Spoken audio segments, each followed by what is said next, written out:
Hello, and welcome to the 39th video in my Punishing Graven lore series. Today we'll cover chapter 27 of the main story, Aeon Reforged.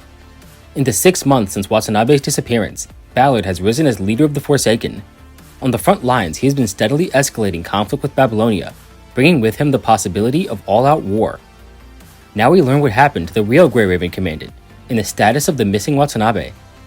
Now without any further delay, chapter 27, Aeon Reforged.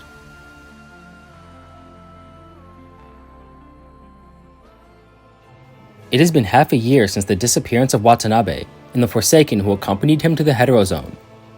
Here in front of the World Government's Unification Memorial, Ballard is left with no choice but to pronounce those still missing as dead. However, he refuses to allow their deaths to hinder the Forsaken. Instead, they will use that rage to ignite a flame of rebellion that will consume Babylonia. Those so-called deserters who abandoned the Earth have lost their right to the planet. They have liberated Forsaken territory, but why stop there when they can free everyone living under Babylonia's oppression? Beneath the rain and amidst the sound of Forsaken war cries, he remembers the early days when the world was still united under a single banner. There, a young Watanabe, his father Shin, and Ballard himself meet at the grave of Suru, Watanabe's mother, one of the last casualties of the Unification War. Ballard and Shin absorb themselves in the complex goings-on of the New World, while Watanabe himself can't help but remember there is nothing beneath this tombstone, no body, not a single remnant of the life she lived. He asks a nearby soldier, why would his mother volunteer for that final mission? Had she not, she would have been here with her family. Sure, she had a responsibility as a soldier, but did she also not have a responsibility as a wife and a mother? There are plenty of soldiers, but only one of her. Did her family truly mean that little? As the rain drowns out the young soldier's reply, the boy leaves along with Ballard and his father. There are 2,900 days until the punishing virus outbreak. At the World Government Summit, humanity's leaders decide the next course of action the species will take. After achieving so much, where does humanity go next? Some argue for gene modification, others continuous rebirth. Within a sea of proposals, one sticks out, grabbing the attention of Trillard, first president of humanity. 0-point energy. Energy that can be extracted from any point in space and simultaneously converted into any form, eliminating the loss of energy that takes place during typical conversion. Standing at the center podium is Nithart, the researcher who submitted this proposal, and behind her, Dominic, founder of the Science Council. Trillard sees this as an opportunity for humanity's growth, but they have no need for more energy at present. However, more energy is not even the tip of what this technology could provide. With it, humanity could accomplish their long-held dream of interstellar travel with only 20 years of diligent effort. Hearing this, the politicians erupt in anger, shocked she would even bring up a project which wouldn't bear fruit for so long. Hearing these arguments, she brings up a petition, signed by titans of the scientific age like Lebowitz, Lando, and Dominic himself, among many others, who all believe in the possibilities provided by this research. At the end of the meeting, Trillard announces the results of the 13th World Government Summit. Humanity's next milestone will be Project Eden, an interstellar colony ship. In the first year, Project 0-point energy was well underway as part of Project Eden. By the third, theoretical verification of the 0-point engines was completed, and the first prototype of Eden 1 began construction. In the fifth, development of Eden 2, and the establishment of the Starship fleet. In the 10th, Trillard was re-elected as president of the world government. Finally, in the 14th year, Project Eden made a breakthrough, with Eden 2 being sent into orbit. After 14 long years, Project Eden has become the talk of the planet, and at the same time, a young man reaches his 18th birthday. Having gotten news of his choice to join the military, Shin reunites with Watanabe to congratulate his son's achievement. He was recommended this career path by Gestalt's calculations, but as a father he would rather have him choose a path of happiness instead of simply following in his parents' footsteps. But he's made his choice. He never understood why his mother chose duty over her family, and what could have possibly been worth leaving them behind. He believes his father knows why, but that wall of experience that separates the two means even if he did ask, he would never understand. So he's joining the military to gain that experience, so maybe one day he will understand her choice. Accepting his son's answer, he gives him a gift, a shotgun with an inscription. Remember the past, but never forget who you are. Even if he one day moves past his old wounds, never forget their existence and always look towards the future. 350 days until the punishing virus outbreak. The next day, Watanabe boards a transport to Oasis, where he is introduced to Bacchus, who will serve as his instructor. Alongside his new comrades, Bruce, Albert, Coates, and Garza, they polish their skills while training at the camp. And after nearly a year together, the five have forged a bond of true brotherhood between them. Meanwhile, the 0-point reactors have been completed, Eden 2 has finished construction, and the greater universe is waiting for their arrival. In less than a month, the reactors will be ignited for the first time, and Nidhart herself is spending her time overseeing Gestalt, ensuring its smooth operation, and very soon the world will enter an age they never imagined possible. 20 days until the punishing virus outbreak. After completing their year worth of training, the 5 members of Oasis are ready to move onward and part ways. Bacchus did provide some recommendations based on what he had seen, and most seemed content with his observation, all except Bruce, who was told not to pursue his dream of joining the Air Force. Later that night, Watanabe finds Bruce sulking alone, and he finally decides to admit why he wanted to be a pilot. He wants to follow in his father's footsteps, and as the son of the legendary Cyril, he feels his lack of talent makes him a disappointment. One of the boys wants to continue his father's legacy, knowing he doesn't have the talent. The other wants to understand his mother's will, but can't while living in a world of peace. 2 different lives, yet they arrive at the same crossroad. Watanabe suddenly remembers the words his father told him on his birthday, and realizes the truth he was searching for. All this time, he had been looking for the reason his mother made the choices she did, but the answer was in front of him the entire time. Belief. She believed in an ideal, and pursued it to the end, regardless of the outcome. There, beneath the stars, he realizes he doesn't have to follow her path, nor arrive at the same conclusion she did, so long as he continues down the path he's chosen for himself. With a smile, the 2 young men make their way back to camp, joining the others for the celebration. 30 seconds until Reactor 1 is ignited. Everywhere. Everyone. 7 billion humans have their eyes, ears, and hearts set on the fruit of their 15-year labor. Scientists in the space station, the workers on the surface, soldiers who protect the reactors, and politicians who made it happen. Everything they have done has been for this single moment. United, the entire planet waits with bated breath as humanity's future is changed forever. Reactor 1 is ignited. The outbreak begins. Ballard would never forget what happened. A blackout on a global scale, and all communications went silent. Machines rebooted with a scarlet hue, and with it humanity had lost its chance to turn back.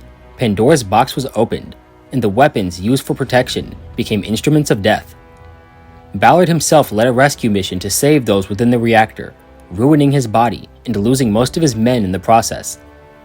After 2 weeks, the Oasis camp received their first broadcast from the outside world, learning of this new threat called the Punishing and what it was capable of. After that call, all smart equipment was destroyed. A month in, communication was fully restored, and they learned the scale of the losses humanity took during that time. 60 days in, Oasis received a rescue request from the Northern Plains, and during the operation, Captain Bruce was killed holding off the Corrupted. On day 97, they came in contact with a massive Corrupted, and during the fight, the other members of Oasis gave their lives to defeat it, and in turn managed to save a single child. In the process, Watanabe suffered a catastrophic wound, begging for this young boy to leave him behind, and as the 2 are surrounded by Corrupted, he hears an all too familiar voice come to their rescue. He finds himself drifting in and out of consciousness, feeling as parts of his body are cut away and replaced. He opens his eyes, finding himself in a hospital bed, and is more than shocked to see his hands are now composed of ball joints, his legs with hydraulics. Before panic sets in, Ballard steps up and informs him of his new status as a construct. After the attack on Watanabe and his team, headquarters wrote them off as killed, and being nearby, Ballard decided to validate that information himself, leading to his rescue. With Watanabe's injuries being too severe to operate, he made the judgment call to have him turned into a construct. As for what happened after he was saved, the boy was taken to a refugee camp, and the remains of his squad members were given a proper burial. Since the outbreak of the virus and his conversion shortly after, Ballard has decided to create a security organization composed of constructs. Even with humanity's situation, new threats will still arise from within, and he wants Watanabe to join him. So many people have sacrificed so much to get him where he is today. His mother, his instructor, Bruce, and the other members of Oasis. They entrusted him with the future they themselves will never see, and the best way to honor those wishes is the front lines, where he can fight this threat directly and leave behind a world of peace. Seeing that this young man has found his conviction, Ballard returns the shotgun he lost during the outbreak, congratulating this boy-turned-man who finally found his path. Meanwhile, Chief Commander Hans leads the counterattack against the virus, but humanity is still losing ground. At this point, a quarter of the world has fallen, and supplies are being consumed faster than they can be replenished. His first priority is establishing contact with their starship fleet, and with the ARU's latest antenna, they've managed to get a signal. Shin, commander of the flagship Miracle, confirms the safety of the fleet, space station, and Eden 2 colony ship. With the ground and space forces working in unison, they repurposed the hijacked satellites for orbital bombardment, successfully destroying the infected defense arrays, allowing humanity to gain a foothold. This is the first all-hands meeting since the outbreak, and the harshest critics present can't help but point fingers at the Science Council. While no one could have predicted the scale of this disaster, progress has always been accompanied by consequences. It is how they respond to and overcome these challenges that humanity can truly progress. After the Inver devices are completed, Dominic plans to lead a team into Reactor 1 to shut it down and halt the production of Punishing Virus. Meanwhile, the rest of humanity will take part in a mass exodus from the planet. The virus is everywhere, the only difference is the concentration, but there remains one place completely untouched: space. Using the starships, they will ferry what remains of humanity to the spaceport, space station, Eden 2, and lunar base, establishing a barrier between them and the corrupted. This is Hans's plan: Project Arcadia Transfer. This plan will be carried out in 3 phases. First, critical technology and personnel will be relocated to expand the spaceport. Second, 20 of the 30 active starships will be converted into colony ships to accommodate larger populations. Lastly, the 20 colony ships will take humanity to nearby planets where they will gather resources, using the entire solar system to launch their counterattack. On the surface, Watanabe has been discharged from the hospital and meets with Ballard regarding his first assignment. The first step in this plan is the relocation of critical technology, and at the very top of that list is the pinnacle of human civilization, Gestalt. Without it, the entire plan would take twice as long, if it would even still be possible. Soon they arrive at a temporary command post, surrounded by soldiers, staff of the Norman Mining Group, and Nithart. The soldiers will clear path to Gestalt, securing the area for the technicians to open the core, and finally Nithart herself will confirm Gestalt's status. And with their plan laid out, they begin the first operation of Arcadia Transfer. Due to the maze of tunnels beneath the Science Council and the massive number of safety doors, they would reach their operational threshold long before reaching Gestalt, so Nithart convinces Ballard to let her join the assault team. With her help, they make their way to the core area and soon find themselves attacked on all fronts. The number of corrupted is rising, and with their appearance, so is the viral density, as Gestalt is infected. Through the chaos, she focuses all her attention on repelling the virus. The same way she trusts those behind her to hold off the corrupted, they trust her to complete her duty. With every keystroke, the virus is being pushed back, when she realizes these random commands are not so random after all. Watanabe drags her away from the keyboard to save her life from a corrupted, and just in time the alarm stops blaring. The situation with Gestalt has been resolved for now, but the severely infected Nithart is still in a panic. The commands she intercepted were targeted, as if the virus was intelligent. They contact Ballard for reinforcements, letting him know the virus is targeting both their greatest strength and their biggest weakness, the Starship Fleet. Before they are swallowed by the waves of corrupted, Ballard and his reinforcements arrive at the core. Before she fell unconscious, Nithart mentioned the commands being sent to the Starship Fleet, but she didn't have time to explain what. As the only one capable of piloting a fighter, Watanabe is tasked with investigating the condition of humanity's orbital forces. Meanwhile, on the spaceport, the commanders of the various starships gather for their monthly meeting, a rare chance for them to debrief and depart from their respective ships. This break is soon interrupted by a massive tremor shaking the entire port, accompanied by an announcement. All 30 of the docked ships have departed, and communications have been cut. Soon, the staff arrive with a report on what's happening. Suddenly, the engines of the docked ships came online, and their projected target is Eden 2. Within half an hour, they will crash into the colony ship, with the chain reaction destroying the lunar base and sending debris back towards the surface.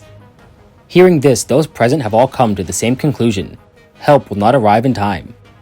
Shin comes up with a plan to destroy the ships themselves by destabilizing their reactors, and the others remind him that they are locked out. There is no way inside. And silently, Shin points to the thrusters. The port has enough munitions, however the missile casings weren't designed for that level of heat, but the escape pods were. Shin's plan is to have them use escape pods loaded with explosives and pilot them into the thrusters to reach the engines. A suicide mission. The room is left in silence at the absurdity of his plan, but these captains have spent more than half their lives aboard these ships, and with them gone, their life's work goes with it. In terms of volunteers, there's no one better suited to the task. 300 members of command, and behind them dozens of fighter squads set sail into the void, some leaving behind families, others on their way to join them. Like moths to a flame, those countless streaks of light approach the starships, signaling the start of humanity's first battle in space. Even at the cost of their lives, they will seize that victory. Meanwhile, the researchers aboard the space station are arguing over the designs of Eden 2 when a sudden shaking gets their attention. Tall Guy, one of the space station's guards, attempts to open a sealed door and is attacked by the infected Korolev. The lone soldier steps up, holding off the corrupted, while the researchers call for aid. On the outside, Watanabe speeds through the skies, passing the wreckage of destroyed starships. Through the comms, he receives that faint call for help from the space station, but the only thought in his mind is whether his father survived. Obscured by static, a soldier tells him the commander made this decision to save lives, and now it's his turn to do the same. Watanabe speeds off towards the space station, and Cyril questions why his old friend didn't say goodbye. If Watanabe knew Shin was still alive, he would surely regret not coming sooner, and as a father, how could he leave his son with that burden? He's already said everything he needed to. Looking back at the newly formed fireball engulfing the miracle, a sense of unease grips Watanabe's heart. Gritting his teeth, he speeds toward the space station, to save those who still can be saved. He docks at the station, finding it covered in black and red growths. 3 researchers enter the ship and speed off. But to where? The fleet has been destroyed, and the spaceport nearly annihilated. The only place left is the empty shell that is Eden 2. While on their way, a shooting star catches his attention, and then another, and another, as dozens of escape pods head towards the colony ship, carrying that spark of hope into the future. The next day, Hans receives a report on the outcome of the battle. Space station, complete loss. Starship fleet, complete ship destruction. Spaceport garrison, who suffered the least losses, and its remaining modules were combined with Eden 2. In the aerospace squadron, 97% of aircraft lost.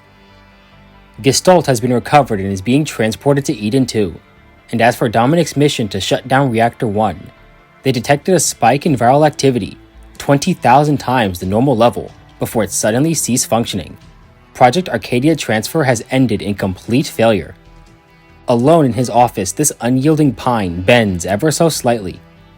As much as he needs to be an unshakable leader, he is still human, and the blood behind these report numbers brings with it unimaginable guilt. Could he have done better? Did he make a mistake? What should he do next? What can he do?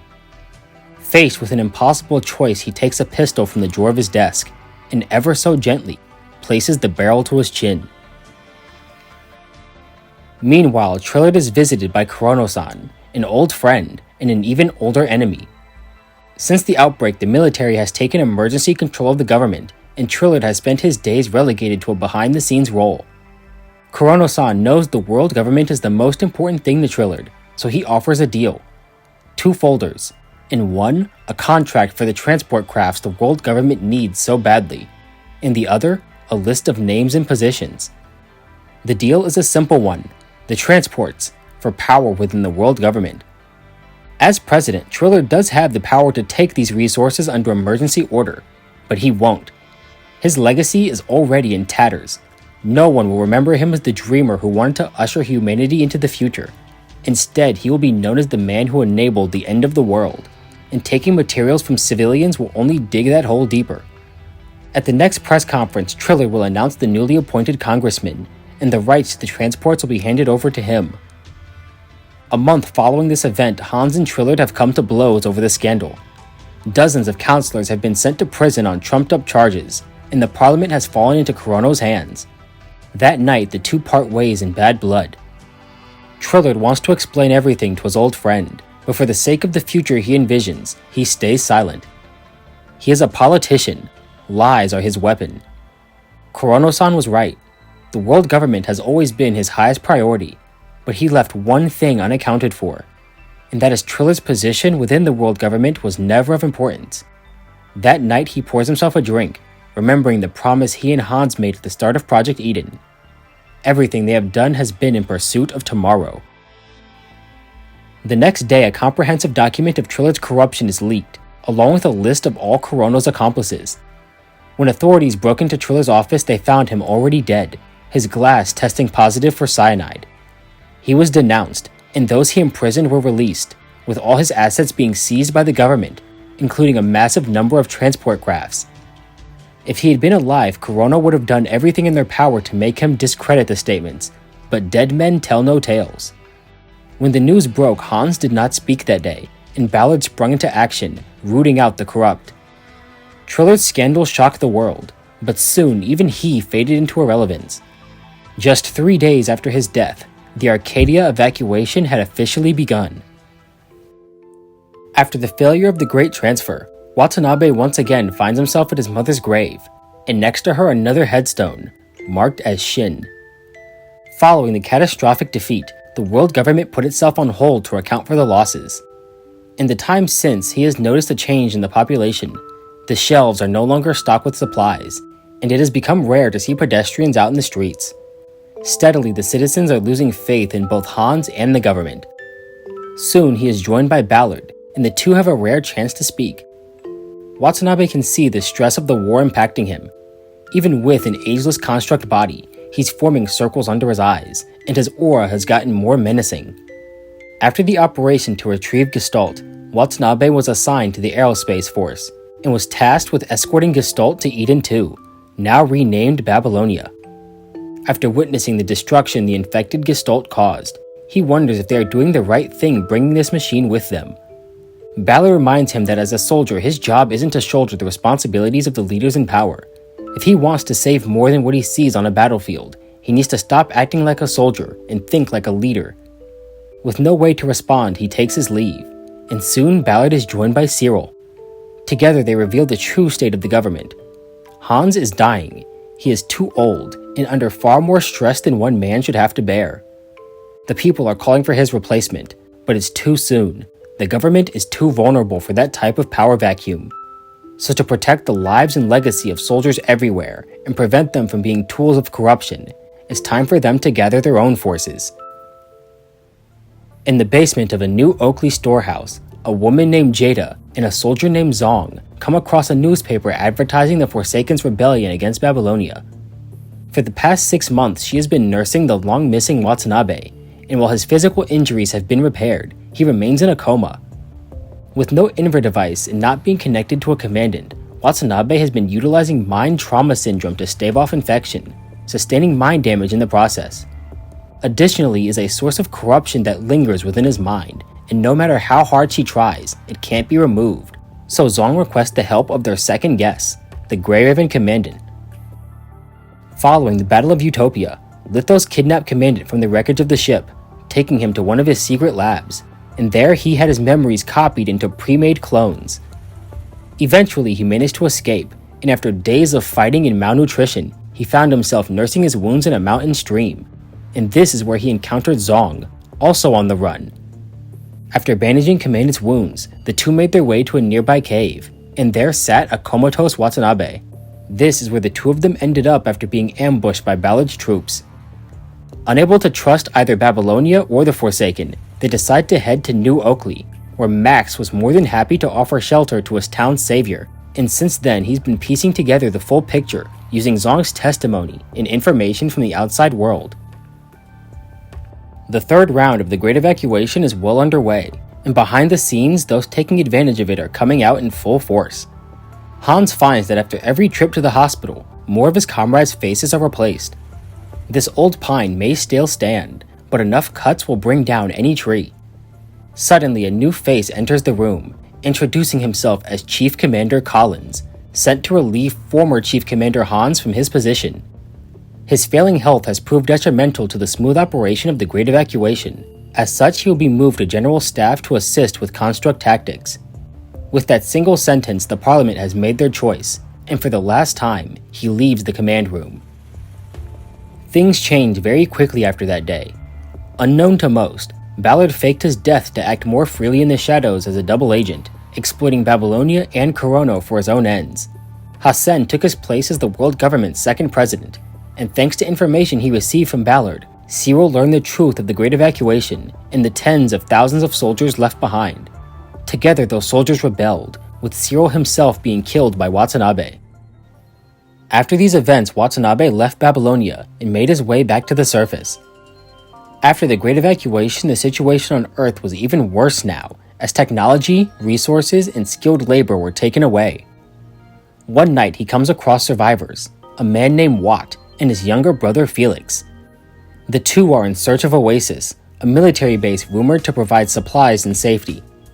Hearing this, Watanabe gestures to a flag sitting behind him, all that remains of his old camp. With no one else, the three decide to travel together to find a new oasis, a place they can call home. Throughout their journey, they encounter people from all walks of life. Some join because they are offered a helping hand, some because they recognize friends, some for refuge, and some just to find people to be with. Humans, constructs, doctors, engineers, and soldiers. Day by day, these people come together in support of one another, and soon they even let go of their goal of finding Oasis, seemingly having found much more.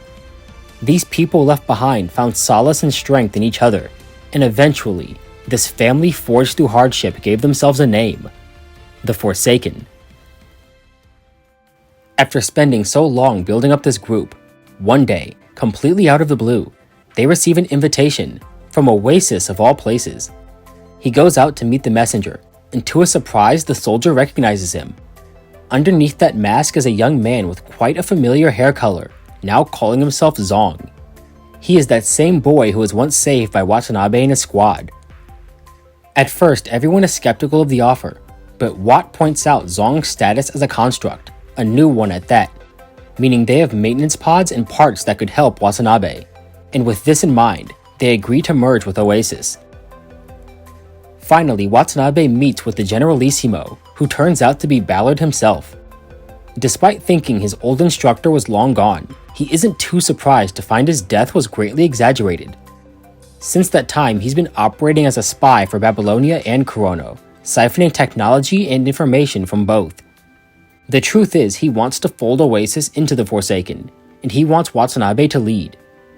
Babylonia and Corono largely ignore Oasis, as they are still small and weak, but after merging with the Forsaken, it will become the largest organized force on the planet, a potential threat neither of those factions could ignore. With him leading, it would be too hard to hide their forces, so he used the negotiations as a test for the Forsaken's leader, and upon seeing Watanabe's growth, any doubts he had faded away. In the time after, the two groups came together as one, experiencing new ups and downs, disagreements and cooperation. After the emergence of the Heterozone, Watanabe set out to find survivors, and Ballard gifted him a frame to usher in a new era for the Forsaken. Watanabe named the frame Epitaph, a reminder to carry on the stories of those who have passed, and to always move forward. While those who were wronged by Babylonia may not find it possible to forgive, they owe it to the younger generation to not force their hatred upon them. Seeing how this soldier has grown into a leader, he brings out one last gift, the shotgun he left behind while leaving Babylonia. He asks Watanabe if he still believes in the path he's chosen, and with Ballard and the Forsaken at his back, there's not a single doubt in his mind. Ballard gives him one last piece of advice. No one can be right forever, not even him, and if one day their paths diverge, he tells Watanabe not to hold back, to give it everything he can to stop him. Deep within Watanabe's mind, Commandant is still trying to drag his consciousness to the surface. Within this mind space, he sees a figure, and more frightening, this figure sees him. This entity is familiar, yet completely inhuman, and he recognizes it as whatever reached out to 21 in the forest. This entity introduces herself as Cradle, a simple reader, viewing the stories held in Watanabe's heart, the memories within his mind. Now she's read everything of interest, and as thanks, she returns this book. Within his mind, Watanabe finds himself in a snowfield, one he has seen many times.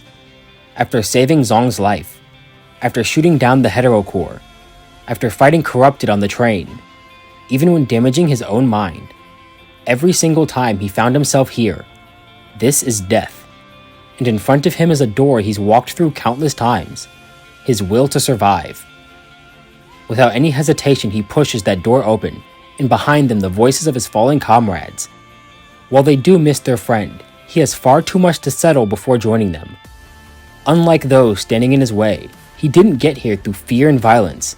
He gave people the courage to imagine tomorrow might be better than today, to put faith and trust in their comrades.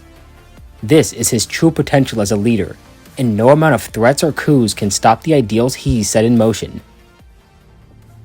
Meanwhile, Babylonia and the Forsaken have drawn their borders and remain one step away from open war. While Babylonia's technology is advanced, it's limited. Watanabe chose to clear infected factories and preserve core modules, rather than destroy them. So when the clean zone emerged, they had the ability to restart those factories, and with this new industrial might, the Forsaken have issued their challenge.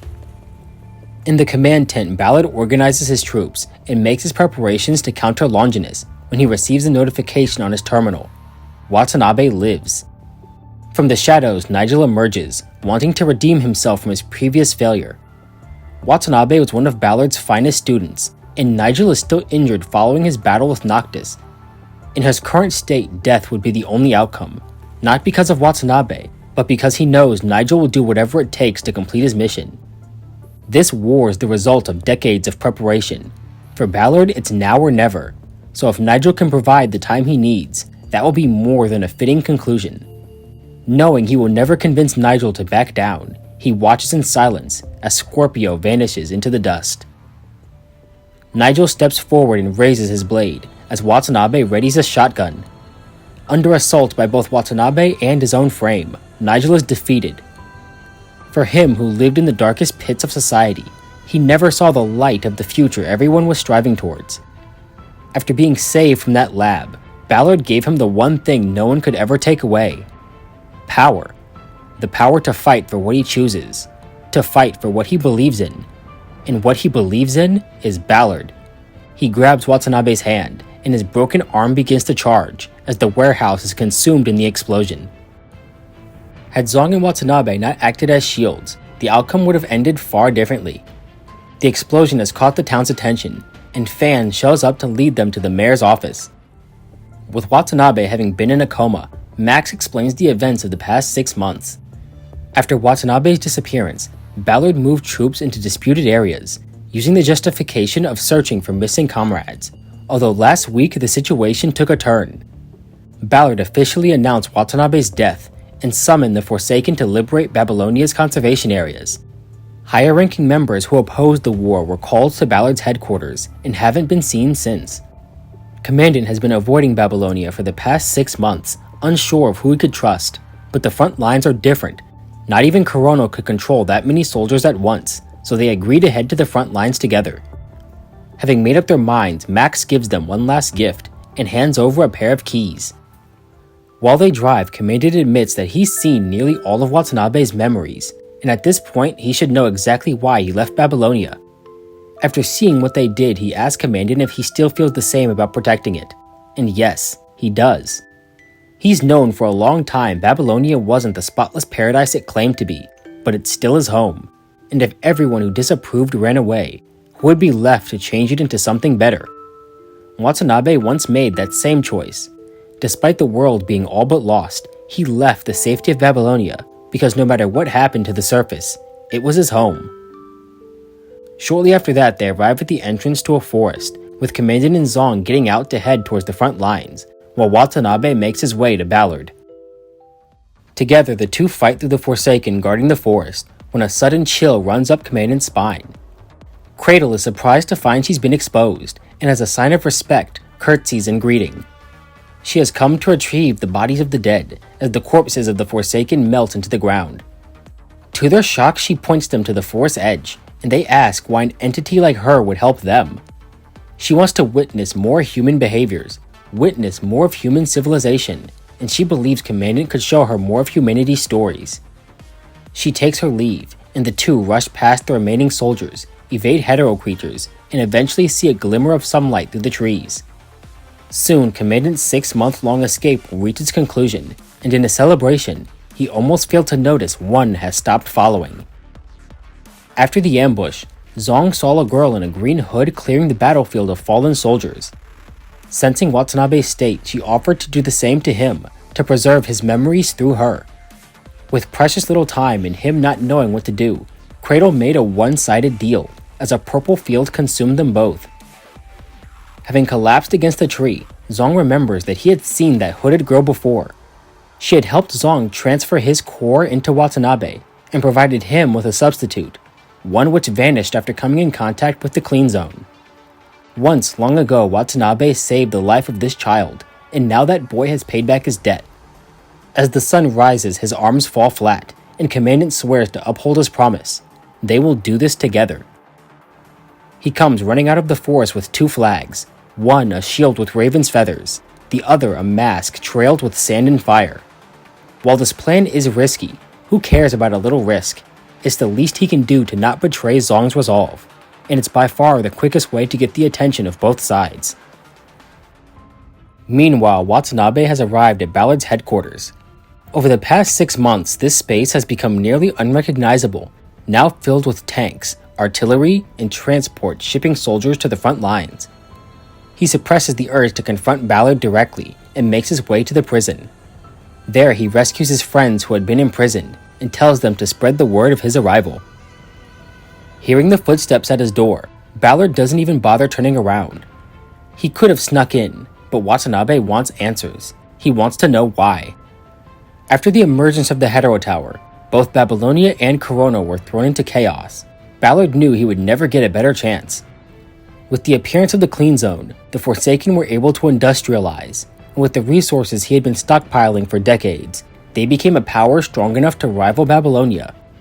The only thing in his way at this point was Watanabe himself. The truth is, he was a good leader, too good of a leader, and Ballard could sense the hatred within those soldiers giving way to peace, but that also meant his death was the perfect spark to reignite that hatred. Even if Watanabe's met a few good soldiers, it is those at the top who determine where the organization goes, and the top of Babylonia is filled with cowards, liars, and deserters. They create heroes to be tossed away like trash, abandon soldiers who are fighting to survive, and justify cowardice with selfishness. Even if all of this is true, so many gave their lives to preserve that last spark of hope that is Babylonia, and this war would wipe away the legacy they left behind. How can humanity stand as one if he snuffs out that symbol of unity? Who would even be left to pick up the pieces? And that is his trump card. The Forsaken will be left to take their place. This memorial is one of the few places Longinus can target without domain nodes. Nithart managed to stop 2 commands the infected gestalt sent, but those commands were not erased. If Ballard's mind activity stops, the second command will trigger, launching over 7,000 of the spaceport's leftover missiles, and their target is Babylonia. The moment Parliament decides to bury their past, they will bury their future along with it. In Babylonia, the Parliament has called an emergency meeting to discuss what they have learned about the Forsaken, and at the top of that list is the identity of their current leader, the founder of the Purifying Force, Ballard. Most of the members present were under the impression he died long before the Great Evacuation even took place. Before the Purifying Force was under the world government, they were under the jurisdiction of the Executive Court, and back then, the head of the court was Corono-san. No matter what Corono did, Corono-san stayed hidden behind the scenes, and now he comes out in the open, bringing Hassen great concern. On his order, a video of Ballard's declaration of war appears on screen. Whether this Ballard is real or an imposter, his threat is genuine, and this gets the attention of the counselors. In an instant, Kurono-san takes hold of the room. As a seasoned politician, he knows what the people want to hear. They don't care why or how Ballard came into power. Their only concern is the threat he represents. One of the counselors brings up Watanabe's whereabouts, as according to their information, he should be the one leading the Forsaken. And while on the topic of Watanabe, Kurono-san points out that the world government has been unable to contact him recently, and that sentence brings with it deafening silence. Then an uproar. After the space station, any contact with the Forsaken had been a highly guarded secret, and now that secret is out. Half a year ago, the direct line to Watanabe was cut, meaning he was either usurped by Ballard, or they were conned. Neither scenario was favorable, so Nicola makes his proposal, to use the Longinus arsenal. Babylonia has become too specialized for fighting corrupted. They don't have the capability to fight a prolonged ground war, and even if they won, it would cost far too much. Afterwards, who would be left to fight the Ascendants, or deal with the expanding heterozone? Kurono-san speaks out again, reminding everyone how they got here. They suffered extreme loss of life during the Unification Wars, but out of it humanity was ushered into the Golden Age. Certainly war is painful, but is it not better to suffer a momentary discomfort now for the benefit of the future? With that, all the arguments have been presented, and they vote on Nicola's proposal. They have decided to fire Longinus. As Kurono-san takes his leave, the voice of Gestalt rings out around them. With this vote, they have met the condition, deploying a weapon of mass destruction on a human population, and Gestalt plays a video. Those within the room are greeted by a projection of Trillard. He gives a gentle smile from 20 years in the past. Yes, unity does have a price, but is there truly no room for negotiation? Have they really tried every means available to them? What if one day they become the price to be sacrificed? Of course, he can't stop their decision, but hopes to serve as an excuse to reconsider their choice. To not be the silent snow that triggers an avalanche. To stand up against what is wrong. While his words are powerful, those who would be moved by them are still the minority. Suddenly, Celica bursts into the room. They have found Commandant, who explained that Ballard framed Babylonia for Watanabe's death to incite conflict. Kurono-san interjects, asking who confirmed this information. What if it's another trick by Ballard? And who can vouch for its authenticity? Before his death, Trillard instructed a young Hassen to leak the report on his political corruption. It's common to see politicians as cowards, too scared to pull the trigger themselves, but that's not always the case. He's entrusted the safety of the future to this young man who will succeed him, and now it's time for the bullet Trillard fired decades ago to find its mark. Hassen wagers his position and reputation as president to vouch for Commandant's words, and announces a second vote on the deployment of Longinus. On the ground, the timer behind Ballard has hit 0, yet that beam of light doesn't fall. He can tell what the ringing on his terminal means without even looking. Watanabe's rescued allies are spreading the word of his arrival, and his insiders in Babylonia have relayed the results of the Parliament's vote. Even without his death, he's capable of sending the launch code manually, and with Gestalt's computing power limited, no one can stop it. He jumps out the window, issuing his final challenge. If history and fate truly stand behind Watanabe, give chase and let them put an end to this struggle.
Kill yourself! Your moves are undisciplined! You haven't improved at all!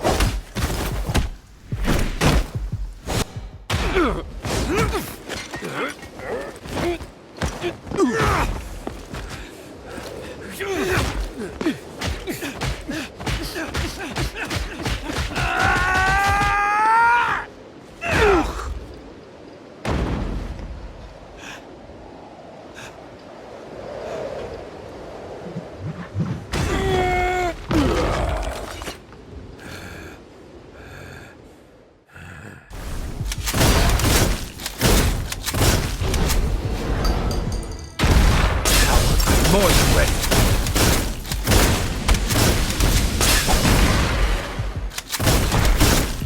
Never give up.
When we fight for those who can't speak for themselves, we are strong. Forsaken, is it? Not a bad name. No one can be right forever. The day comes when you think I'm wrong. Come and stop me.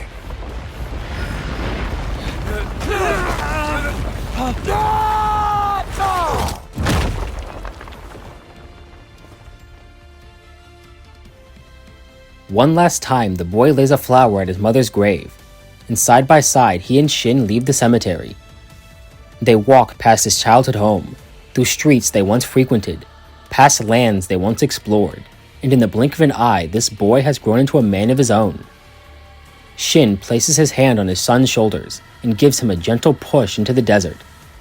He takes a step forward, past his old instructor, past his comrades from Oasis, past Bruce, past Cyril, past everything, and arrives at that wall called death once again. From the very depths of his memory, one final voice pushes him forward, a single wish, spoken at the moment of his birth. Keep going, I believe my child will walk his own path. Carrying the hopes of so many, he takes a step forward and walks into that storm without hesitation.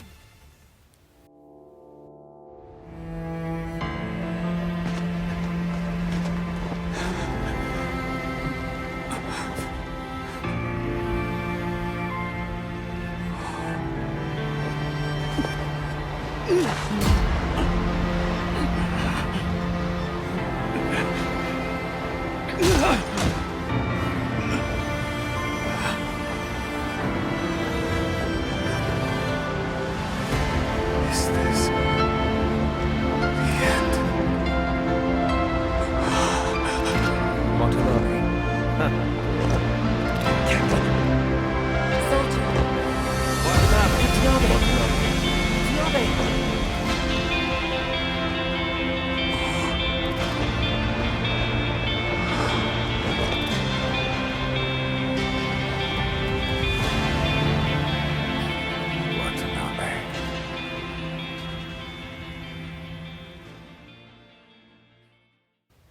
He opens his eyes, expecting another fight, and is surprised to see Ballard shielding him from the rubble, a steel beam piercing his core.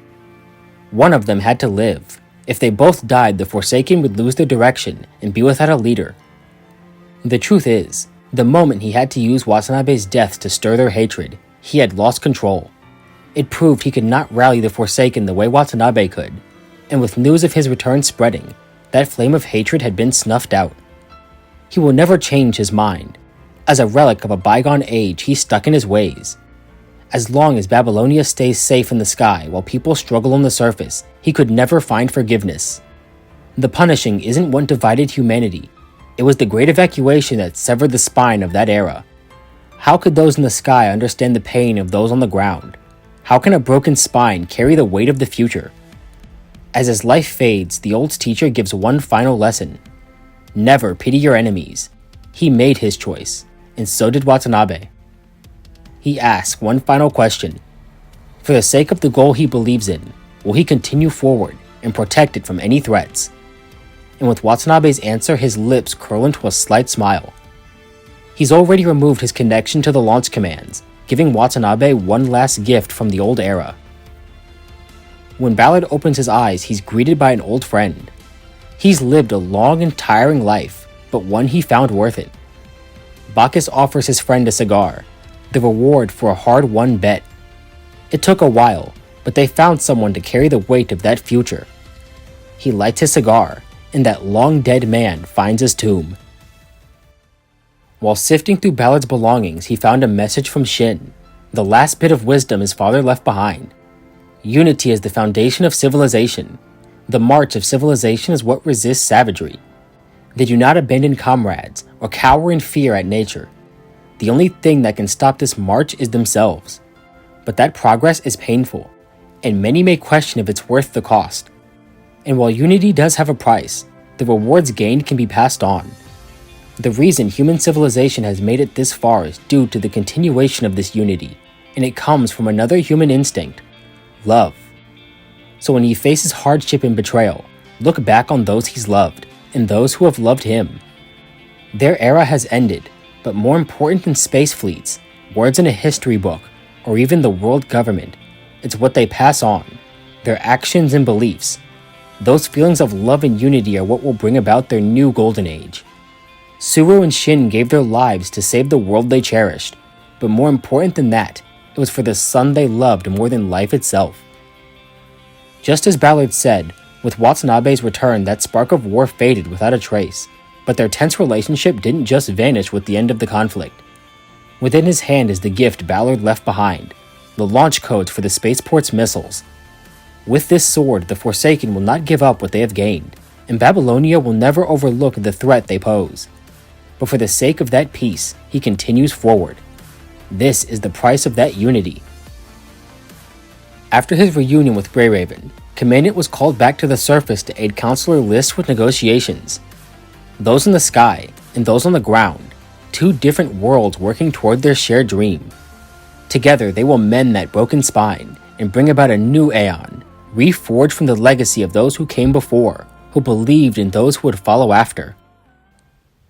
Sometime later in the wilderness, Chang Yu waits for Jamila's contact, carrying a large wooden box, and within it, the severely injured body of Nigel. Meanwhile, Gestalt is speaking with another AI she refers to as Dominic, or more specifically, the memory data Dominic left behind before entering Reactor 1. Gestalt questions why Dominic would release this sealed information, since in the process it also released contaminating memetics. While Dominic's actions delayed humanity's end, these released memetics will also threaten humanity's survival. The first time it was stopped by Gestalt at the moment of the outbreak, the second by Nidhart and Dominic. However, as of now, these are no longer viable options, but this Dominic has a potential solution and projects a map of Kowloon. Alright, and we are done with chapter 27 of the main story. Full honesty here, that is some peak content. Absolute fantastic story writing. That's up there for me. Peak fiction. Up there with like Lost Belt 6, if you get that reference. And it's surprisingly like a newbie friendly chapter, because 2/3 of it is really just a big history lesson about what happened with the outbreak. And you don't need a lot of context to, understand what's happening there. Obviously, you need a little more when you see Watanabe and his stuff that's happening with him. I absolutely enjoyed seeing New Oakley become relevant again. Right, like we just met them and they actually come back in the story and they're like relevant again. I thought that was great. Reusing them instead of just kind of like forgetting it. Watanabe's journey was fantastic. But more so than him, the other characters in the chapter were absolutely stellar. Right? Trillard, Hans, who we already knew he died a goat, but this just proves he was like that from day one. Ballard was also a fantastic villain. Shin was a great dad. I think my only possible complaint in the story is what happened with Zong. Right? That's probably the only thing that gave me any type of pause in the entire chapter. But other than that, absolutely flawless. I think before this point, probably my favorite chapters were maybe 21, 22, and 25. This slams, all three of them. It's not even close. Oh, that was disrespectful. And on top of that, there's a whole lot of information that kind of got dumped. Stuff we can dive into.